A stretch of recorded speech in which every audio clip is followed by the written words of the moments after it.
Normalizing luxury in the lives of young black women. I grew up pretty well off. I have two parents that have moderately high-paying jobs and side business. As a kid, I traveled to different countries twice a year for weeks if not months on end. As I got older, I learned that luxury isn't about flexing on others. It's about treating yourself. You spend your life working endless hours. You have a right to treat yourself to whatever you deem necessary with your money. There are so many black women I've come into contact with that see my family's lifestyle as unauthentic, or my favorite, trying to fit into white society. Please kill this mentality. We can enjoy the finer things in life just like everyone else. Build your wealth and make sure you take time to enjoy it. This, while I grew up in the hood, black women shouldn't be tethered to one type of lifestyle. I want to be able to provide my kids, if I have any, with a comfortable lifestyle where they aren't struggling and are able to experience different cultures and countries. What's messed up is that some of us will try police how we spend our money and where we go. Luxury is doing the things you like and that makes you happy. Exactly. Some of us police so vigorously. You would think we would be happy for each other given how easy it is for the rest of the world to tear into us. Right. Plus, what good can be gained from pocket watching somebody who doesn't owe you money? Snaps. I'm with you. I'm really happy you said this. My life changed immensely growing up because I literally went from having nothing to someone saving me from my situation and providing a wealthier life. I always viewed luxury as flexing, but I'm starting to realize that it's okay to treat yourself and enjoy these things. I relate to this a lot. My family started well off and we did live in a majority white suburban neighborhood. We did have other POC families on our block and I never saw a problem with it. Racism and race topics were not really introduced into my life yet. My older brother, on the other hand, was a teenager at the time and was very ingrained in the pop culture image of black culture. He complained about our white suburban lifestyle, but always reaped the benefits. Then we fell into poverty when I was in middle school, horrible divorce, and we had no support. Luckily, my mom's one smart cookie and was able to rebuild everything she had lost and more. I'm 19 now and we are well off once again. I'm more aware of my own situation and I'm thankful for how fortunate I am. But I still felt weird about it sometimes. Most of my friends are white, and they consider me wealthy. I never had to need for anything, want for anything. I had nearly every opportunity available to me. All that ever stopped me was my own capabilities. It made me feel a bit guilty that I was enjoying a privileged life while others aren't. My perspective has changed on that. I still acknowledge that I had a privileged upbringing during my teenage years and now, but that didn't come without hardships. And my only way of not breaking down or going crazy was my ability to go out and have fun with my friends, or buy clothes that made me feel happier with myself, or get games to share with my little brother, so on and so forth. I still want the privileged life, so I follow in my mom's steps so that I can support myself in the future and continue to be able to treat myself and others I care about. Don't have shame in your wealth. Be thankful for the opportunities it brings, and use it to strive in your own life. Also, a lot of people don't think black people should have a luxury type lifestyle. It's like they have this image of black people being less than and are constantly struggling, which is really messed up. Even in the area I grew up in, my mom and family made sure we stayed on track and didn't get into mess. For my son's college graduation, he got to choose his trip. We stayed in a 5-star resort. There were only a few other families of color. I started off feeling like an imposter there. I almost avoided the eyes of the staff until I remembered the ramen noodles and chicken wings, how hard we studied being past due on bills, the hard scramble towards the top. We paid our dues to reward our college grad with a nice trip. It was easy to be kind and humble because I remember that journey is what most families strive for. I can't feel any guilt anymore about God's blessings. I just treated myself to Botox for the first time the other day and the older white dermatologist asked if I was unemployed and told me that Botox isn't just a one-time thing, I need to be able to afford it every 4 months. It really hurt me. Can you believe that? That's fucked up. They need to go somewhere. Please find someone else. Girl, I had someone come to my house to fix my water heater. I'm asking how often I need to have it serviced. He asks me if I own or rent. I own my house, now answer my question. I saw a post on here once when a girl was going to look at houses and the realtor asked if her family could give her $30,000 for a down payment. I will be able to do that for my kids if I have them. They deserve that head start in life. WTF. I would report them immediately. Who do they think they are? Honestly, it didn't hit me until I got home. I have never been spoken to or treated like that before, and her demeanor was so nonchalant and calm. I started to clam up and disassociate as she was sticking the needle in my head face and saying these things. I mean, she really kept pressing me, trying to get information out of me about my finances. I get that I could have ran out of there after she injected me and just not had paid, but that is the line of work she chose to be in. It's obviously not right to profile someone. And I have to go back for a touch-up since I already paid. At the very least she did do a good job on my face, lol. That's horrible. Please find a different dermatologist and her to your state licensing agency.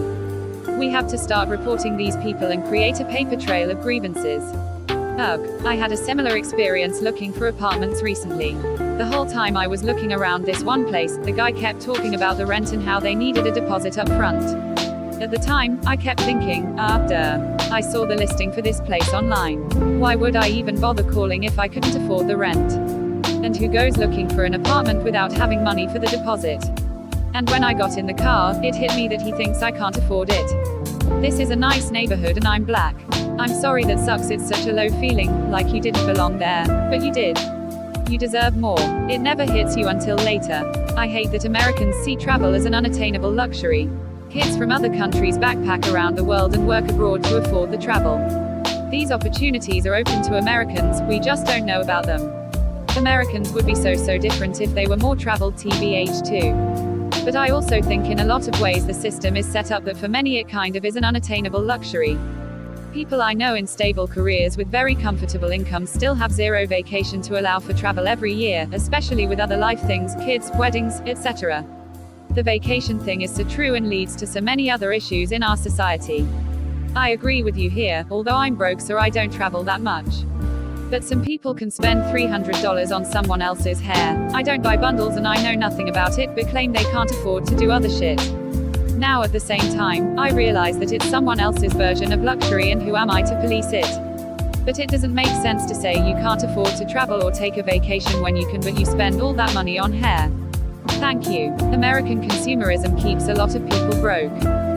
My goal is to be well off along with my family and have us live the life of luxury. If that means more black faces in white spaces, so be it. Yes, being black does not need to be synonymous with being on the bottom rung of this society. Was thinking of settling in my current apartment, but I can and will do better. Damn landlord doesn't deserve my effing money anyway. And when you leave, make sure you tell that landlord that you're leveling up. Best to believe I'm going to smaller company, so I took the liberty of creating a Google page. I'll be warning others about what a man-child he is. Yes, that's why I avoid saying, that's for white people. It's funny at times, but we limit ourselves by saying that meanwhile white people do whatever they want. Sometimes I feel uncomfortable enjoying certain genres, meanwhile white people don't even think twice about listening to rap. Sports, music, concerts, traveling, food, culture. It's unfortunate many of us black people limit ourselves. This is the exact reason why I listen to whatever music I like regardless of the genre. Everyone else has no problem stepping into black culture, so why should we limit ourselves? I've learned over the years to do the things you like cause people always got something to say. Never limit yourself cause of someone else's uneasiness. Very true. Honestly, I feel like I change and censor myself way too much depending on who I'm around. I never pretend to be something I'm not, but I'll suppress parts of what makes me, me. We all do it to an extent, like we wouldn't talk to our boss and co-workers the same way we talk to our family and close friends. However, the way I code switch and shrink myself is kinda exhausting. One example, back to music, is when I'm in the car I stress out not playing specific artists or genres around certain people. IDK if that's normal, but I want to get to the point one day of having my shit on shuffle and not care, lol. That's just one example. Yeah, I'm into bluegrass music, I know, and at first I was a little uncomfortable, but when the lights go down and the band comes on stage it doesn't matter. Now that I'm a regular, most people know me and they push me up to the front. I've even met some of the band members and have signed posters. Shit is dope AF. See, I tried to get into bluegrass but couldn't. I was also 9 at the time. My mom loves bluegrass. She says it's something about the twang of the banjo that gets her every time. I personally love 80s rock music, especially the ballads. I always had this back and forth thing with money. I grew up poor, my family was poor, and now I'm 23 and it's like, what am I doing wrong? I think I grew up around people who were greedy but still broke, so the idea of money annoyed me because I saw how people changed. Anyway, now my beliefs around money are changing and there is nothing wrong with making more money and living a luxury lifestyle. However, honestly, if I began making money to the point my lifestyle changed, I would have a lot of internal things that I would have to deal with. Deal with them now. We all have various different demons. The sooner you deal with them, the sooner you can make and enjoy your riches guilt-free. Ain't that the truth? Once I started making my own money and I was making enough that I am able to spoil myself, I do. I became Ariana Grande from Seven Rings, haha. I grew up in the hood, and my family would call me bougie because I prefer to live a life in comfort and struggle. I don't want to live like how my mom and grandmother lived, to be honest. It's funny because they encouraged me to go college to get a good job, so now that I have my degree and live a decent life for what I have, I think I'm better than everybody. It's so strange. Also, remember, people do get upset when black women have standards. We get called gold diggers for wanting to live a decent life because people don't think we deserve more. We're supposed to struggle and be happy with that.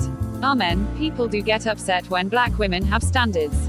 You don't need to be wealthy to travel. I'm not wealthy, but I've traveled a lot with both of my kids throughout their lives. We've been to Egypt, Brazil, London, Paris, Thailand, Mexico, Jamaica, Hong Kong, Greece, and a lot more places. I should also add that my kids are 15 years apart, so most of my earlier trips were with just my son. Now it's mostly my daughter and hubs going on trips. I think of this every time Jury James is posted. Sis is a multi-millionaire and knows it. Living her lil rich ass life while her white chef cooks them food and helps her out with her YouTube channel, which is probably professionally designed. Get it, girl, all day, every day. When have the wealthy ever been discouraged from enjoying their wealth, black or otherwise? If anything, I've seen more comfortable black people looking down on black people with less who embrace luxury, putting labels on what is and isn't appropriate, and judging everything they do. Yeah, this whole thread seems a little weird to me. Like, sure, there are all kinds of black people. Be kind to yourselves if you can afford to. But I'm legitimately bewildered that someone would expect sympathy for being alienated because of their wealth. There's a way to talk about this without painting yourself as a victim, and I'm not a huge fan of the general, pro-capitalist bent of this thread. Wealth disparity is fucked up, and I do not feel great about it as a victim or beneficiary of it.